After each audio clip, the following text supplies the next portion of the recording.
Ich sitze hier in einem Haus, das in den Vereinigten Staaten in Pennsylvania steht. Ich komme tatsächlich hierher durch den Urlaub meiner Familie. Meine Frau hat hier Verwandtschaft. Das Haus, in dem wir hier jetzt gerade sind, ist um die 1900 herum gebaut worden. Ganz genau weiß man es nicht mehr. Aber es wurde immer bewohnt von auch einer Minenarbeiterfamilie, denn das war hier in Pennsylvania wohl ganz groß das Geschäft für die Menschen, die hier gelebt haben. Und in dem Bereich ist der Besitzer immer reingekommen, um sich dann hier auch zu duschen und sauber zu machen, bevor er so ins Haus hochgeht, wenn er nämlich voller Minenkohle praktisch war. Zudem war das ja auch so eine Art Hühnerstall, beziehungsweise hat man hier die Hühnereier gelagert. 12 Jahre stand das Haus mal leer. Es gab auch eine Scheune, die ist komplett daran kaputt gegangen. Aber man hat das dann hier renoviert. Es hat fast 20 Jahre gedauert, dieses Haus in diesen Zustand hier zu bringen. Was ich aber faszinierend finde, und deswegen freue ich mich auch, das Video hier zu machen, ist der Pool hinter mir. Denn man hat sich hier einfach einen Pool in den Keller gebaut, beziehungsweise in diesen alten Stallbereich gebaut. Was das für Vorteile hat und auch Probleme mit sich bringt, war mir so gar nicht klar. Und das möchte ich in dem Video einfach mal ein bisschen durchgehen.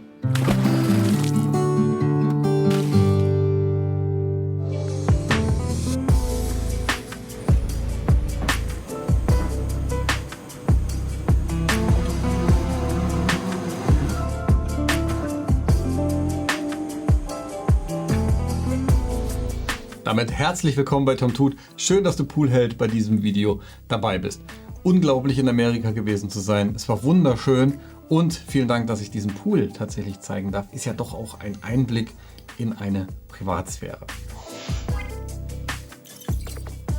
Die Temperatur bei einem Pool, der jetzt im Keller steht, das kann ich natürlich über das ganze Jahr auch höher fahren. Und hier haben wir tatsächlich ein Poolwasser von 90 Fahrenheit, also 32, knapp 33 Grad Celsius, praktisch die ganze Zeit gehabt. Ist mehr so eine Art Hot Tube als jetzt tatsächlich ein Pool. Mein Pool ist nicht draußen so warm. Diese Wärme bringt aber auch einen Nachteil mit sich, denn man hat dann schnell festgestellt, dass man da drin auch mal 90% Luftfeuchte hat. Und so viel Wasser in der Luft bedeutet, dass ich viel Kondenswasser an den Wänden und auch an der Decke habe. Und das ist auch tatsächlich scheinbar von der Decke richtig runtergetropft. So viel Feuchtigkeit war da drin.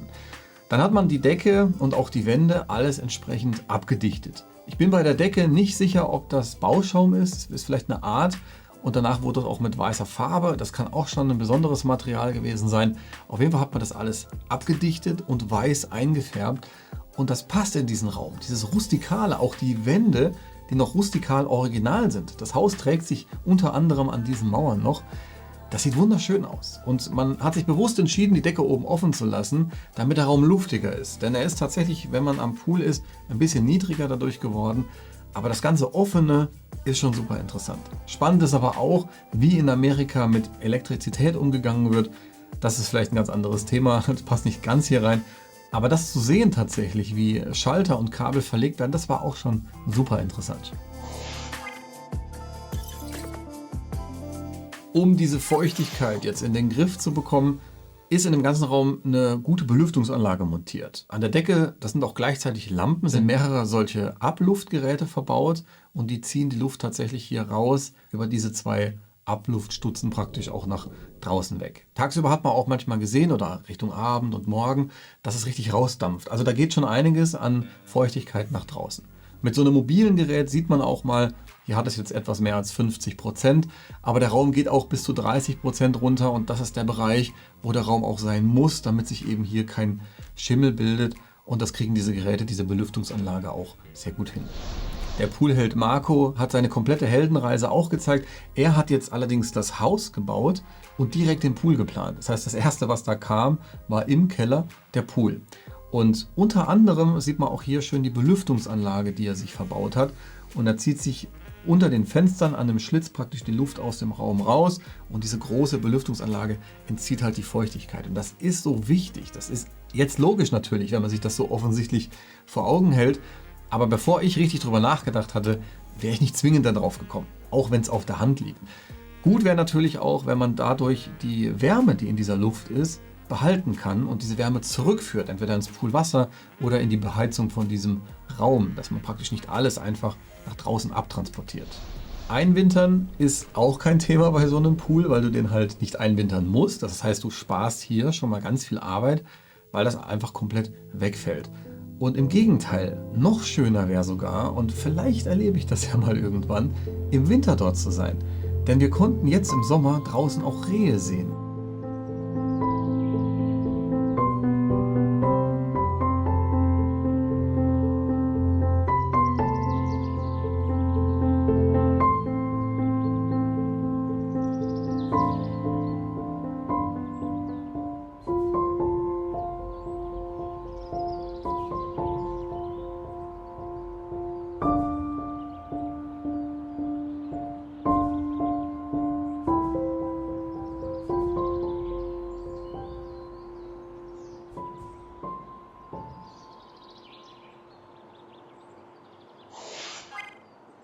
Der Pool im Keller bedeutet natürlich auch, dass ich praktisch weniger bis irgendwie ja gar keinen Schmutz mehr habe.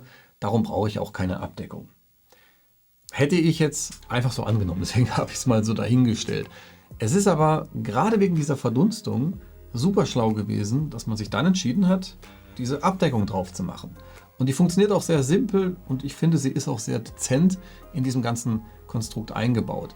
An der Seite sieht man natürlich diese Aluleisten, die kann man nicht übersehen, aber sie sind doch sehr dezent. Und ganz vorne drin ist einfach eine Umlenkrolle und hier läuft jetzt eine Schnur die ganze Zeit im Kreis und zieht praktisch beim Öffnen diese Abdeckung nach vorne mit. Beziehungsweise schließend, dann zieht die Rolle natürlich selber die ganze Abdeckung zurück, aber das funktioniert erstaunlich gut und sehr einfach und auch seit Jahren zuverlässig. Die Rolle selber hinten, die wurde einfach abgedeckt mit einem Holzkonstrukt. Und das dient optisch wiederum einfach, weil es auch sehr luftig konstruiert wurde, als Ablage, Dekoartikel und passt dadurch optimal da rein. Also ich kann es nur wieder, ich denke mal, man merkt, ich bin sehr begeistert von diesem Keller, von diesem ganzen Konstrukt, dieses Rustikale von Decke bis zum Boden. Mega gut gemacht, mir hat das richtig gut gefallen. Der Pool im Keller bedeutet dann, dass ich praktisch weniger Wasserpflege haben muss.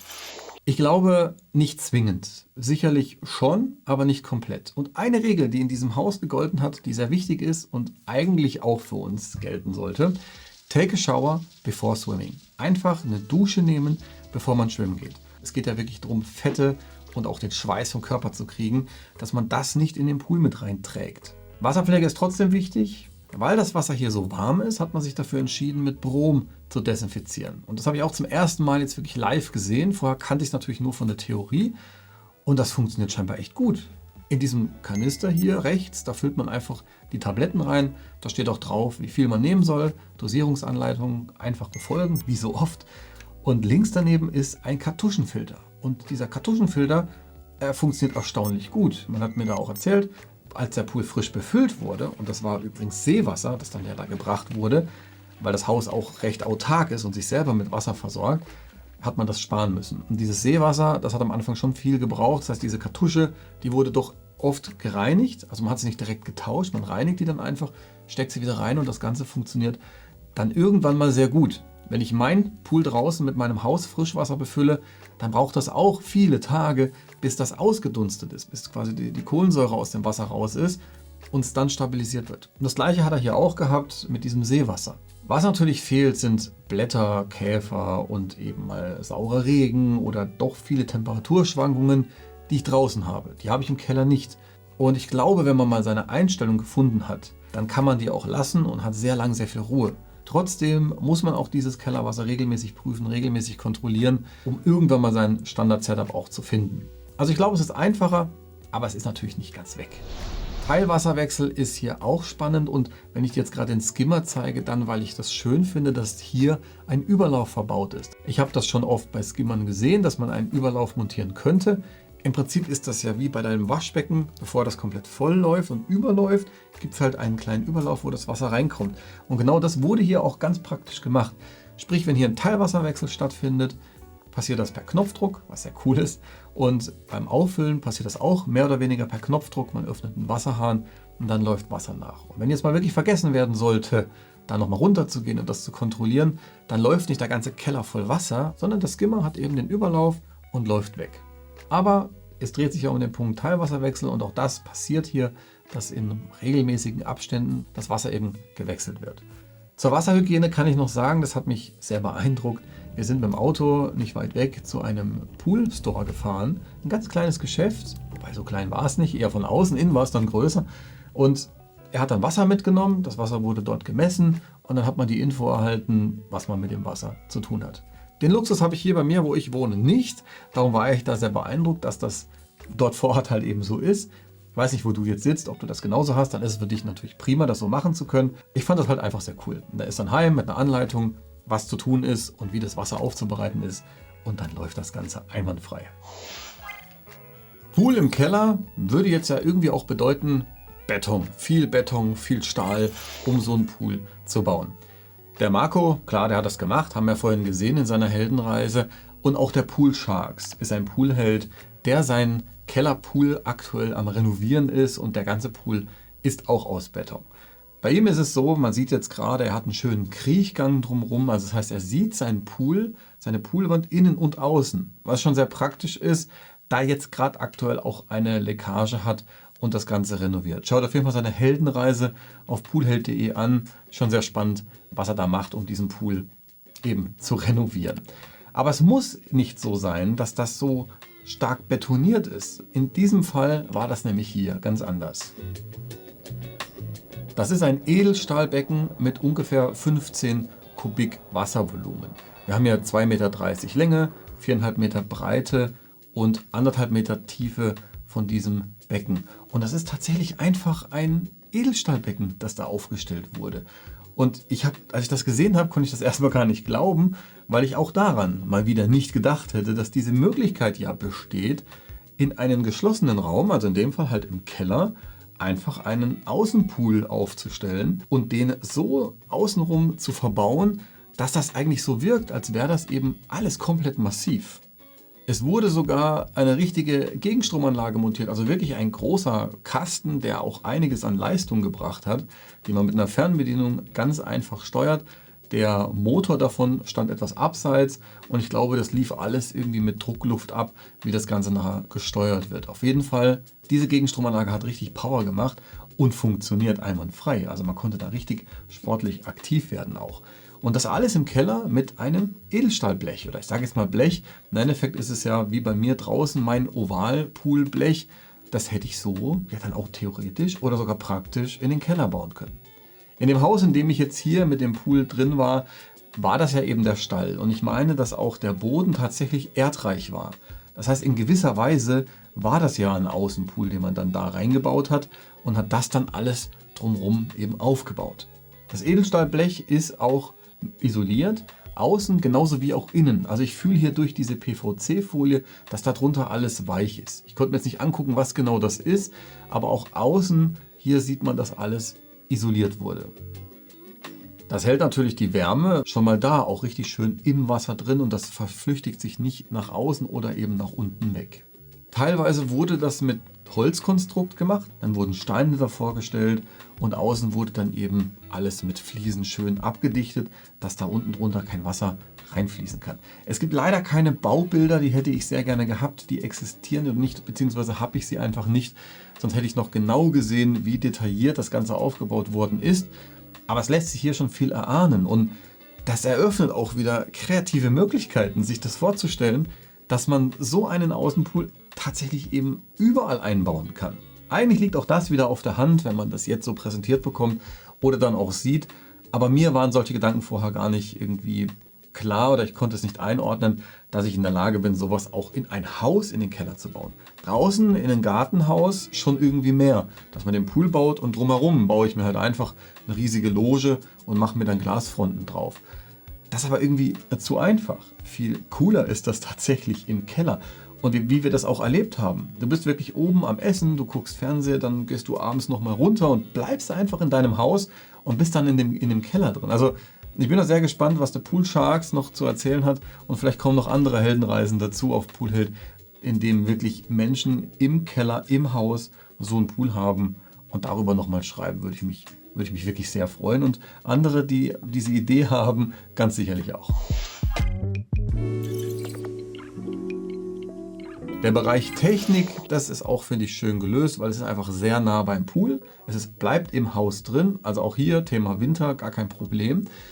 Und Das Ganze wurde versteckt hinter einem Vorhang. Man könnte sagen, es ist ein sehr großer Duschvorhang. Und spannend dabei finde ich, dass das wirklich nicht direkt aufgefallen ist. Wir haben den Raum gesehen und das ist natürlich aufgefallen, dass bei dieser Sitzecke auch ein Vorhang ist. Aber dass jetzt dahinter die ganze Pooltechnik ist, war erstmal nicht so zu erwarten. Und deswegen finde ich die Lösung so schön, weil sie ist sehr pragmatisch und trotzdem stimmig in diesem ganzen Raum. Weil es ist ja eigentlich eine Art Duschvorhang und der wirkt nicht befremdlich, weil das passt einfach in diesen Raum, in dem alles dann feucht ist und diese Wärme da ist.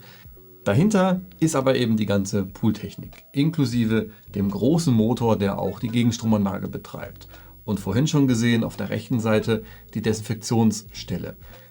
Die Heizung, die ist praktisch hier über, ich glaube es war Gas betrieben und das ist ein Wärmetauscher, der dann eben aus diesem verbrennenden Gas, aus dieser Hitze, das abgibt in das Poolwasser an genau dieser einen Stelle hier. Das ist praktisch die ganze Heizung.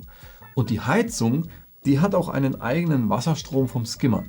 Der Skimmer, wie du siehst, hat hier 2 Eingänge. Der kleine Eingang, in dem auch die Klappe sehr weit geschlossen drüber steht, die ist fürs Schmutzwasser. Und der rechts daneben, das ist der Ansaugbereich für den Heizkreis, der auch tatsächlich eine eigene Pumpe hat. Sprich, die Heizung vom Pool läuft unabhängig von der Filterung des Wassers. Was auch wieder sehr cool ist, weil es einfach dann unabhängig voneinander arbeiten und steuern kann und das eine das andere nicht stört. Am Ende gleicht sich diese Hydraulik, dieser ganze Kreislauf natürlich sehr stark mit jedem anderen Pool auch. Und ich habe dir meinen Pool vom Skimmer bis zur Einlaufdüse, den ganzen Technikkreislauf, den zeige ich dir auf tomtoot.de. Schau da sehr gerne mal vorbei. Man könnte jetzt noch hingehen und wenn man sich die Glasfront vorstellt, dass du den Pool praktisch verlängerst nach draußen unter dieser Glasfront durch, dann könnte man den draußen abdecken im Winter oder so, wobei drüber war auch die Terrasse, also das wäre sogar geschützt. Da könnte man sogar von seinem eigenen Kellerpool nach draußen schwimmen, das Glas aufmachen oder drunter durch und wäre dann sogar doch noch draußen. Das war jetzt im Prinzip einfach mal so eine erste Idee, wäre es möglich, sich in den Keller einen Pool zu bauen. Und mich hat das, als ich das vor Ort gesehen habe in Amerika, schwer beeindruckt, dass es tatsächlich sogar einfach machbar ist. Einfach, ne? Ich hoffe, das Video war für dich interessant und auch so die Gedanken Keller, Pool oder nicht oder wie auch immer. Lass mir wie gesagt gerne was in den Kommentaren da und dann war es das schon wieder für das Video. Das war Tom Toot. Bleib hart am Gas.